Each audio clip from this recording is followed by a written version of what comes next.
Tu peux voter, pétitionner, débattre à la télé ou gamberger sans te bouger, mais... C'est dans la rue que ça se passe. C'est dans la rue que ça se passe. C'est dans la rue que ça se passe. C'est dans la rue que ça se passe. C'est dans la rue que ça se passe quand il se passe quelque chose. Un bulletin dans une boîte, ça change pas grand chose. C'est dans la rue que ça se passe quand il se passe quelque chose. C'est dans la rue que ça se passe quand revient le printemps. C'est dans la rue que ça se passe quand on lâche nos écrans. C'est dans la rue que ça se passe quand il se passe quelque chose. C'est dans la rue que ça se passe quand on s'est rencontrés. C'est dans la rue que ça se passe, la peur s'en est allée. C'est dans la rue. Globalement, c'est le rejet du projet de Martin Hirsch, qui n'est pas, comme il le sous-entend, la réorganisation des temps soignants, l'amélioration des conditions de travail des personnels, mais bien un plan d'économie à hauteur de 20 millions, essentiellement qui pèsera essentiellement sur les personnels. Sur le quotidien, ça ne change rien, les personnels en ont ras-le-bol.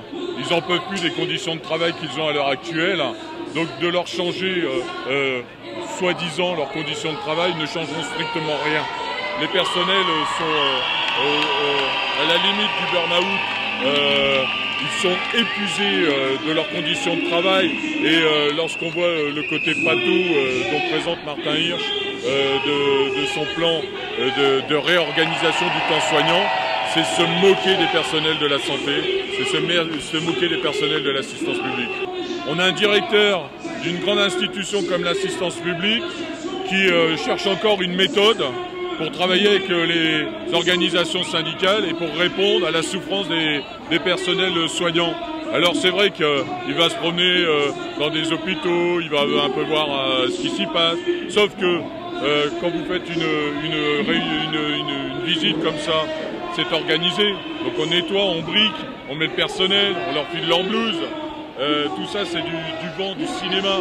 Les véritables conditions de travail, c'est à n'importe quel moment de rentrer dans un service et de voir sur quelles conditions les gens travaillent.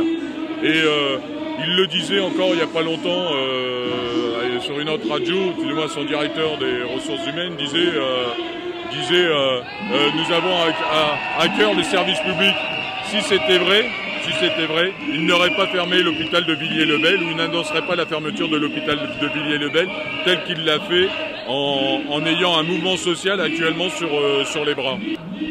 La RTT telle qu'elle a été conçue dans les hôpitaux, et en particulier chez nous, on est au-delà de 35 heures. Au-delà de 35 heures, donc 38 heures, 38h30. Cela génère, alors c'est malheureux, mais on appelle ça des jours RTT.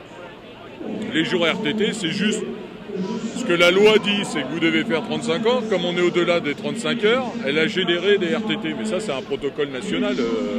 On l'a pas, personne ne l'a inventé, on vole personne. On est au-delà des 35 heures, etc. Aujourd'hui, il dit que d'une manière ou d'une autre, soit en diminuant, soit en augmentant sur certains horaires, qui va gagner. Mais il va gagner quoi? Les personnels. Les patients voient les personnels de soins tous les jours dans les services, tous les jours ils voient les personnels administratifs quand ils ont des démarches administratives, tous les jours ils voient les personnels ouvriers quand il y a des réparations à faire. Je ne vois pas ce qu'il veut faire, sauf que derrière ça, dans ce document, il s'attaque à des jours qui sont, on va dire, ni dans la loi, ni qui sont des acquis sociaux. Alors il y a des jours, il y a le fameux jour de la fête des mères, les jours des médailles du travail, etc., les jours sur les formations professionnelles. Il y a une multitude de jours. En fait, le fond du problème, c'est ces jours-là qu'il veut s'attaquer. Il ne s'attaquera pas sur les 35 heures, elles sont légiférées par une loi. Il s'attaque à ce qui gravite autour et ce qui lui permettra d'abonder encore son plan d'économie à hauteur de remettre 20 millions dedans. Parce que là, on va vendre 6 pions, on va fermer un établissement, plus les 20 millions encore sur le dos du personnel. Mais le personnel a besoin de ces jours de repos, d'une manière générale. On a besoin de nos jours de repos. On n'a pas besoin, de déplacer de 10 minutes, d'une demi-heure, dans un sens comme dans un autre, notre présence au travail. On est présent, nous, on est présent, nous. Alors là, comme vous le voyez, il y a des prises de parole.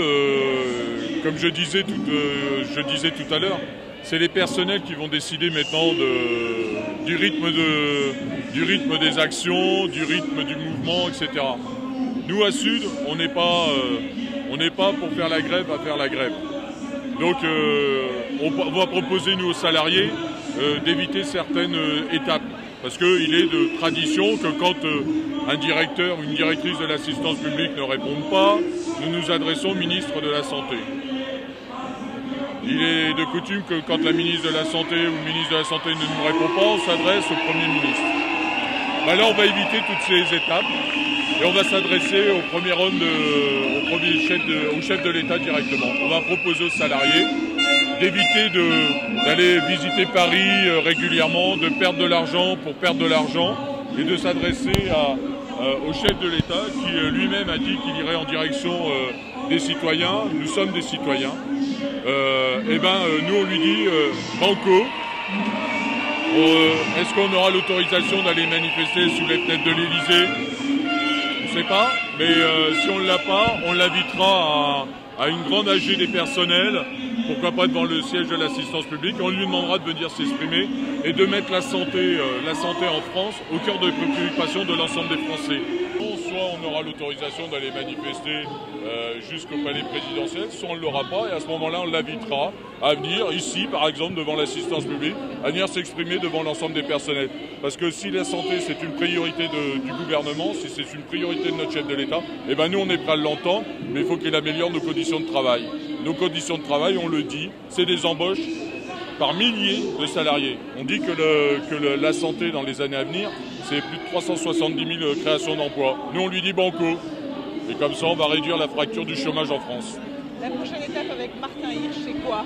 Écoutez, comme pour l'instant, il est toujours à la recherche d'une méthode pour discuter, du moins pour négocier avec nous, on attend son bon vouloir, qu'il trouve enfin la méthode.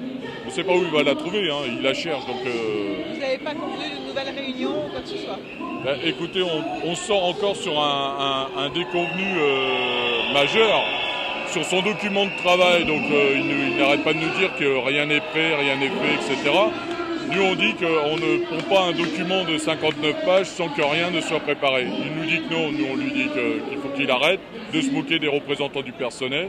On sait pertinemment que derrière le document qui nous a été soumis, c'est un chantage, pur et simple. C'est pas la réorganisation du temps soignant qui va améliorer les conditions de travail des personnels, ça se serait. Si vous faites un prochain mouvement de grève, ce serait pour quand? Très rapidement, très rapidement. Il faut que vous décidez ça donc en délégation. Les AG vont commencer dès demain. C'est les personnels qui décident de la manière de s'organiser. Nous, les organisations syndicales, on est des porte-voix.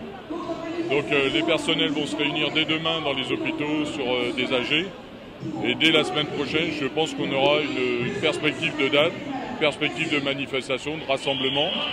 Mais il est clair que pour Sud, on va arrêter de perdre notre temps à rencontrer des personnes qui n'ont rien à nous dire. Est-ce que ce sera encore un mouvement unitaire? Je pense que oui. Je pense que oui, puisqu'il n'y a pas dans l'intersyndicale d'aujourd'hui, il n'y a pas eu de différence de langage. Pour vous dire, c'est même la CFDT qui est sortie la première de la réunion. Donc on devrait embaucher des jeunes médecins qui y croient. Et puis je dirais à M. Debré, d'avant de regarder le temps des soignants, il ferait mieux de regarder le temps des médecins, surtout d'une catégorie de médecins. Parce que là, je pense qu'il y a beaucoup plus de choses à dire que sur le temps des soignants. Moi, je peux vous dire, dans la fonction publique hospitalière d'une manière générale, quand un personnel est à 50%, il sait qu'il est à 50%. Quand un personnel est à 100%, il sait qu'il est à 100%. Et quand il est à 80%, il sait qu'il travaille à 80%. Moi, je dirais à M. Debré, donnez-moi le taux horaire d'une vacation ou d'une demi-vacation. J'attends sa réponse. Il me connaît, il peut me contacter, j'attends sa réponse.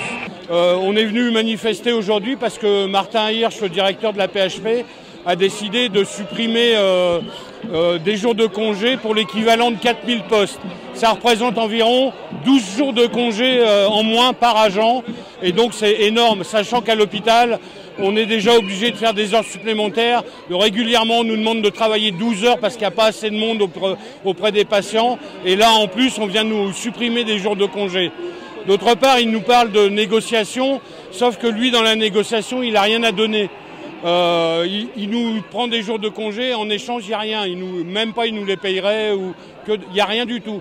Donc, on n'appelle pas ça des négociations. C'est pour ça que Sud, la CGT et FO ont décidé de quitter les tables de négociation parce qu'il n'y a pas de négociation, il n'y a rien à négocier. Donc voilà, c'est pour ça qu'on est là aujourd'hui, pour défendre nos repos. On n'en a pas plus qu'ailleurs et il n'y a aucune raison qu'on nous supprime des repas. On travaille déjà comme des malades. On a des comptes épargne-temps qui sont blindés parce qu'on ne peut pas prendre tous nos jours de congé. Et certains jours de congé, on nous fait revenir en heures supplémentaires parce qu'il n'y a pas assez de monde pour travailler.